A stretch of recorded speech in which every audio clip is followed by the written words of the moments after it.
It's Wednesday, it's the 25th of June. You're watching ARIRANG, Korea's only global network. Live from Seoul, I'm Moon Gon-young. On June 25th, 1950, a war broke out on the Korean peninsula, splitting up families that remain divided to this day, separated by a fortified border. Now, millions of brave men and women from all over the world sacrificed their lives during the three-year war to ensure South Korea's freedom. On this Wednesday, a ceremony was held to honor and remember them, and our Kim Hyun-bin was there. 64 years ago this Wednesday, North Korea launched a surprise attack on South Korea, marking the start of a three-year war that would claim hundreds of thousands of lives. To commemorate the somber anniversary and those that sacrificed their lives, the Ministry of Patriots and Veteran Affairs hosted a ceremony at a stadium in the heart of Seoul on Wednesday. Prime Minister Chung Hong-won used the opportunity to emphasize the importance of a strong military. North Korea has been continuously threatening our nation and is still developing its nuclear and missile programs, becoming a great military threat. The security situation is unstable on the peninsula. We acknowledge the situation and will prevent a recurrence of the tragedy that was the Korean War. Around 2 million UN troops from 21 different countries put their lives on the line in the war. Some returned for Wednesday's ceremony and said they were pleasantly surprised to see how much Korea has developed over the past 6 decades. I look at it now and I just can't believe it. You know, in 64 years, you know, to look and see what you people have done with the freedom that you won. It's just fantastic. Other Korean War veterans expressed sadness that their sacrifices were starting to be forgotten. Many kids these days don't know about the Korean War. Some are totally oblivious to what happened here. Our government needs to do a better job teaching our history. Hundreds of thousands of patriots lost their lives to make Korea a free country. Their sacrifices should never be taken for granted. This ceremony not only pays tribute to veterans of the Korean War, it's also a time to remember the hard work South Korean soldiers do today to ensure our freedom. Kim Hyun-bin, ARIRANG News. Now, during the three-year conflict, more than 600,000 South Koreans served and fought for the country during the war, and a third of them remain alive today. Our Connie Lee met one of them who says the war should never be forgotten. Around this time every year, he can't help but think of his brothers. Although we fought in the war together, there are those still living today, while others died young. It still breaks my heart. 87-year-old Lee Chun-lak shows me the names of some of his veteran brothers from the Korean War, engraved in the black marble walls at one memorial hall. Lee's name is one of them. Rewind 64 years back. Lee was just a 23-year-old schoolteacher who had a trade in his books for combat boots as he was drafted into the war. Because they were short on soldiers, if you were young, you were enlisted into the army. That was September 1950. At his home, evidence of his time in the war are on the walls, in photographs and in letters. One letter dates back to 1953, written by one of his closest compatriots in his platoon, a U.S. soldier who went by the name Smitty. There was an American soldier named Smith, Kenneth Smith. We were practically together everywhere. Once the war ended and after a few letter exchanges here and there, they lost touch. Lee's been on the search for his American friend since then. How great would it be to see each other after all of these years? When I see him, I want to tell him that we're more than just brothers. Along with the memories of camaraderie are also the harrowing memories of war that not only left hundreds of thousands dead, but separated thousands of Korean families once that 38th parallel was drawn and divided the nation. Lee says he hopes the realities of the Korean War, along with all the sacrifices that were made, will never be forgotten in the generations to come. The fact that our country exists today is from the sacrifices of the Korean War veterans who put their lives at risk to protect this nation. We cannot forget that. Connie Lee, ARIRANG News. Well, China has been the strongest backer of North Korea since the Korean War. But recent events have pushed Beijing and Pyongyang apart, and experts say they're unlikely to become best buds again anytime soon. Our Connie Kim has more. Relations between North Korea and China don't look the same as before, and their frosty ties are likely to continue in the foreseeable future. South Korea's Unification Ministry has confirmed that North Korean leader Kim Jong-un did not send a congratulatory message to Chinese President Xi Jinping for his birthday this month, unlike last year when Kim reached out, wishing him to realize his goal of achieving national prosperity. Experts in Korea and China point out that the planned visit to Seoul next month by President Xi, who has never been to Pyongyang as the head of state, suggests the dynamics of Sino-Korean relations appear to be shifting, considering Chinese leaders of the past have made it a point to visit Pyongyang before coming to Seoul. Kim Han-won of the Asan Institute for Policy Studies says Beijing appears to be seeking political and other cooperations with Seoul, as well as economic ties. China used to maintain a balance, using the North for political purposes and the South for economic ones. But this is changing. And Chinese experts agree. Professor Chu Surong of Tsinghua University at a forum in Beijing on Tuesday said President Xi is trying to put pressure on Pyongyang to end its nuclear development by cutting off some of its economic aids. China has also joined international sanctions since Pyongyang carried out a widely condemned nuclear test in February of last year by stopping to supply crude oil to the north for months and limiting banking transactions with the reclusive state. Connie Kim, ARIRANG News. Now, the Parliamentary Defense Committee here in Seoul held a Q&A session this Wednesday on the shooting rampage at a frontline army unit that left 5 soldiers dead and 7 others wounded over the past weekend. Defense Minister Kim Kwon-jin, who has been tapped to become President Park Geun-hye's top security advisor, appeared and answered questions from lawmakers about what may have caused the rampage carried out by a 22-year-old army sergeant. Lawmakers accused the military of poor personnel management and asked about countermeasures to prevent a similar incident from happening again. Now, also up for discussion was the timing of a confirmation hearing for Defense Minister-designate Han Min-gu.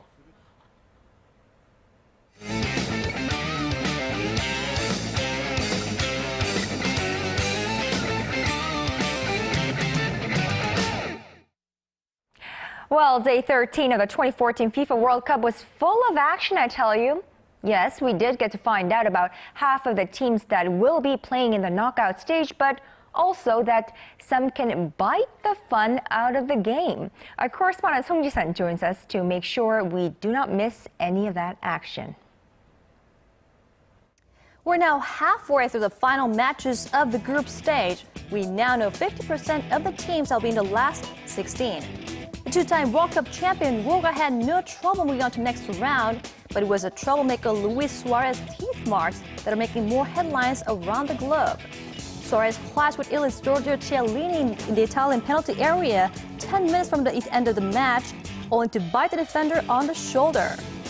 And this is not the first time the striker has beaten an opponent, but the third.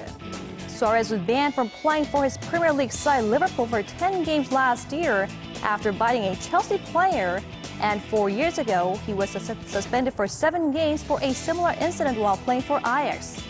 The striker could be banned from the rest of the World Cup and possibly even more. Now, Costa Rica and England ended 0-0. That did not affect the final Group D standings. The Central American squad easily topped the group, and England were rooted to the bottom with just 1 point.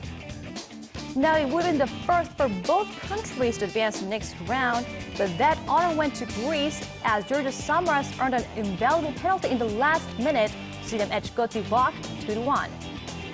Over in Cuyaba, Japan packs up after finishing rock bottom of their group as the Christian Colombia cruised the Asian country 4-1 to top out their group with 3 wins. At this point, Korea is the only remaining Asian squad which has a shot at advancing to the next round, although it's a very, very slim chance. Now, these results lead to 3 more Latin American teams landing on the last 16. That adds up to 6 against 2 European countries. Colombia and Uruguay will go against each other in Rio de Janeiro on Saturday, and Costa Rica-Greece match will be in Recife on Sunday, both at 5 p.m. local time. Now, with France and Argentina short to advance to the next round, Nigeria will try to become the first African team to make it to the next round in Brazil. The conclusion of the Group F match is set for 1 p.m. and Group E at 5 p.m. Another very early morning game for the fans here in Korea. And that was your look at today's World Cup actions, and I'll see you guys back here for more stories from Brazil 2014.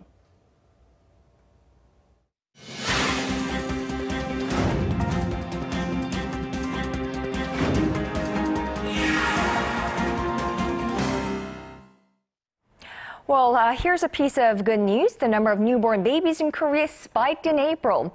Statistics Korea said Wednesday that more than 37,000 babies were born that month, up nearly 2% from a year earlier. Now, it marks the biggest jump in 17 months and comes just in time. Now, childbirth in Korea had been on the decline for 13 straight months before February. And policymakers have been trying to boost the nation's chronically low birth rate over concerns that it will have an effect on growth potential. However, here's a chronic problem other than that. Korea's household debt problem has reached a critical level. An official with the Korea Development Institute says that Korea's debt-to-income ratio was fairly high compared to that of major OECD nations, and that the growth in debt had outpaced the growth in income. The official adds that the amount of household debt has reached a point at which it could have a negative effect on potential growth and spending. It's considered dangerous when the debt-to-GDP ratio is 85% or above, and Korea's figure stood at 85.6% last year. To tackle the problem, the KDI official suggested closer inspections of non-banking institutions and their lending practices. But as for the nation's consumer sentiment over the past month, we saw some improvement there, which can be regarded as a sign that the economy may be picking up from the effects of April's deadly ferry disaster. The Bank of Korea says that the consumer sentiment index stood at 107 in June, which is up 2 points from a month earlier. While the figure still falls short of the 108 level recorded just before the ferry tragedy, it suggests that Korean consumers may be returning to their regular spending habits. The monthly index reflects the overall economic outlook, their living conditions, and future spending plans of consumers, and a reading over 100 means optimists outnumber pessimists. And although consumer sentiment saw a slight improvement, domestic consumption still remains sluggish following that ferry tragedy in this country back in April. And on this Wednesday, Korea Chamber of Commerce and Industry released a report full of suggestions for breathing new life into the economy. Our Kim Ji-yeon reports. The Korea Chamber of Commerce and Industry in a recent report has some suggestions for improving the climate in Korea for foreign investment. The amount of domestic investment in Korea compared to its foreign investment has risen steadily over the past 10 years. The institution attributed this to a reduction in the number of domestic jobs and consumption, and suggested deregulation as a starting point to boost both, particularly in the field of medicine, where Korea possesses one of the highest levels of technologies in the world. To lure in more foreign tourists, the KCCI says the establishment of a for-profit medical corporations should be allowed, like in the United States, Singapore, and Thailand. The number of medical tourists visiting Korea per year is around 1/10 the amount that go to Thailand. The KCCI report also suggested delaying the adoption of stricter regulations concerning the labor environment, which include extending the retirement age, expanding maternal leave, and reducing working hours so that businesses can more easily adapt to changes. Providing incentives for outsourced manufacturers so they can return and invest in Korea were also suggested, along with a revival strategy that mirrors others in the U.S., Germany, and Japan. In order to boost the country's service sector, the institution says Korea should try to attract at least 10 million tourists from China annually by simplifying the visa process, expanding high-quality accommodations, and fostering service professionals in the tourism sector. Kim Jeon, ARIRANG News.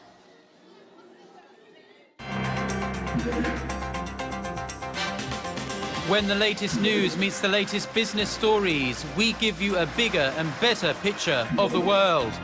Business Today with Moon Gon-young. Every weekday, only on ARIRANG.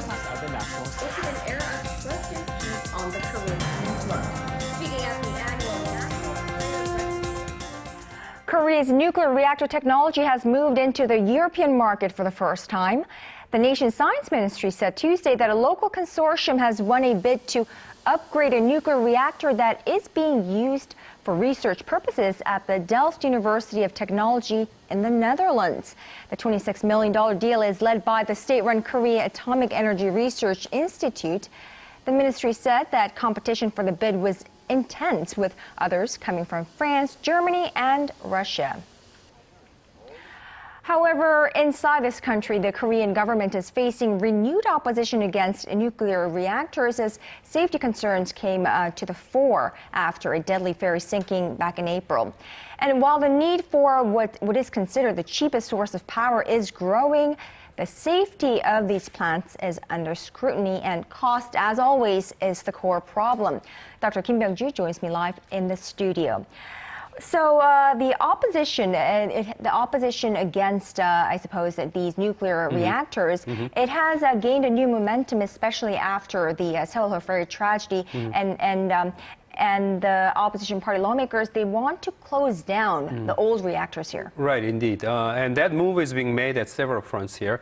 To mention a few, last week, a resolution was submitted to the National Assembly led by opposition lawmakers, 34 of them actually. And this move is supported widely by NGOs that are opposing the nuclear power generation here in Korea. The resolution calls for the shutting down of Gori 1 and Walsung 1, which are old in terms of like a designed, operational span, and they're calling for shutting down of them on time. And also, there is a legislation draft that has been already submitted last week, a day after the resolution submission, that's actually calling for the tougher regulation on all the nuclear reactors, adding tougher conditions and demanding conditions on the aging nuclear reactors. And there's another legislative draft that's being prepared at this point to call for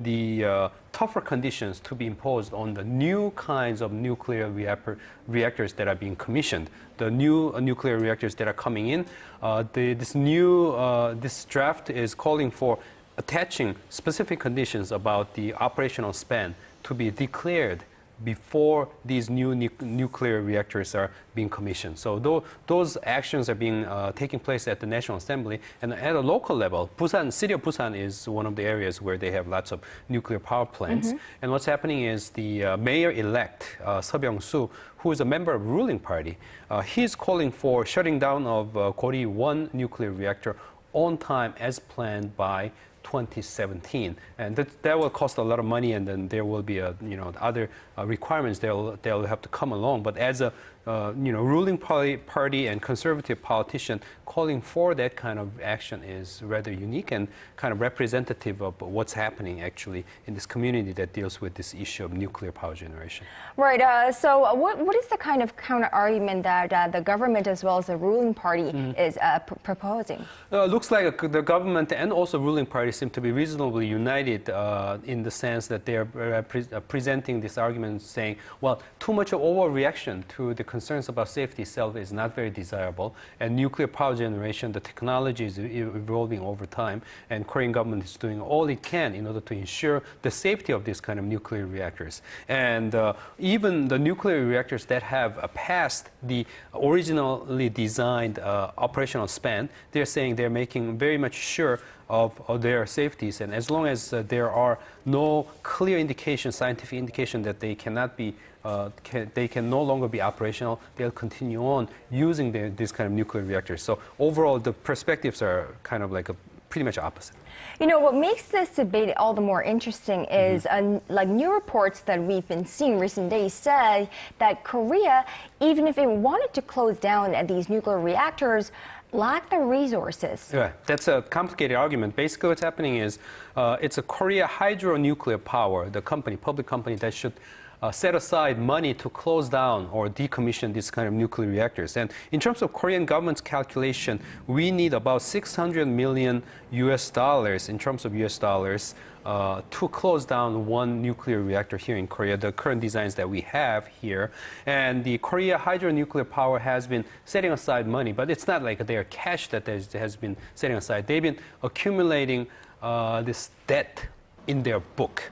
So that concerns the critics of nuclear power generation. They're saying if they don't have the money in the pocket, what's going to happen? We see this debt growing in their book, but that doesn't mean anything about the resource itself to close down these nuclear reactors. So that's one concern. Another concern is, of course, technology.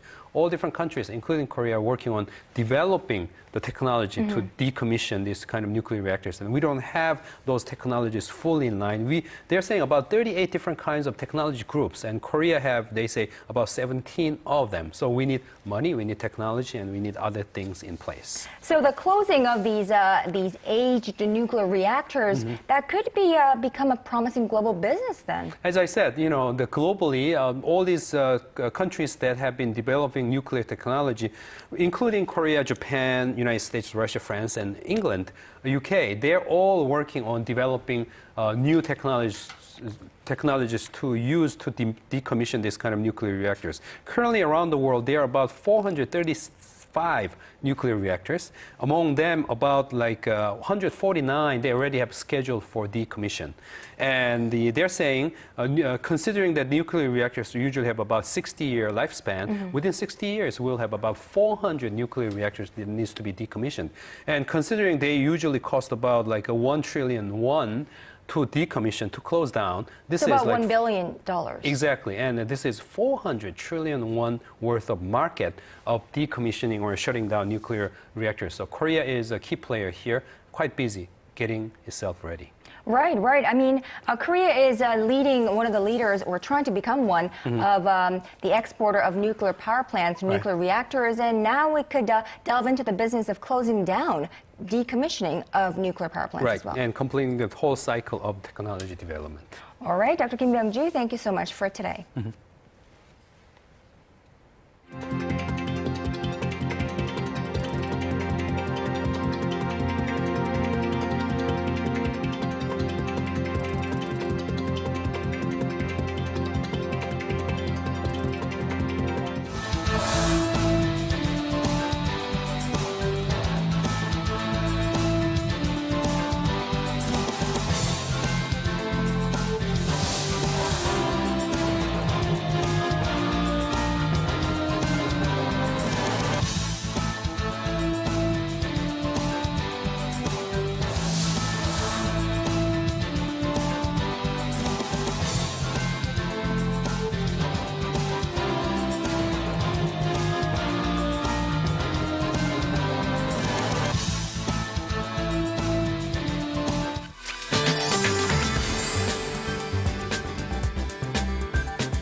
Well, if it felt unseasonably warm last month where you live, you were not imagining things. It was the Earth's hottest May on record. The U.S. National Oceanic and Atmospheric Administration says the average temperature on the planet last month was 15.5 degrees Celsius, shattering the previous record set in 2010 and making it the hottest May since records began being kept back in 1880. Well, it was especially hot in Korea, Australia, Spain, and Indonesia. So let us ask our weathercaster, Michelle. So, Michelle, what's to blame for this extra hot conditions? Ganyang, experts attribute the record numbers to climate change and the El Nino weather pattern and widely expect the Earth to continue breaking the heat records. You know, climate change certainly appears to be the culprit behind all things unpleasant these days. Well, we should all join into effort to tackle the climate change, by doing little things like not leaving on those TVs when you're not watching, and walk when you can, and take a bike or use public transportation more often. And I tell you this because more heat is in the forecast nationwide, and we can expect hotter day today than yesterday. Under partly cloudy skies today, although UV levels are high, so make sure to apply sunblock when heading out. And as for the weather conditions at the World Cup in Brazil, rain is in the forecast for most regions and foggy in others with hot temperatures. Now going over to our temperature readings, we'll top out at 30 this afternoon, while the southern cities such as Gwangju and Busan will peak up to 29 and 26 degrees. And moving over to other regions, Jeju Island tops out to 24, Dokdo peaks at 23, while Mangungang tops out at 26. Well, that's all for now. I'm Michelle Park, and back to you, Kanyang. Well, thank you, Michelle, for that. We'll remember to recycle as well. And that is your business today on this Wednesday. Thank you for watching, and do join us again at 6 p.m. Korea time on Early Edition at 6.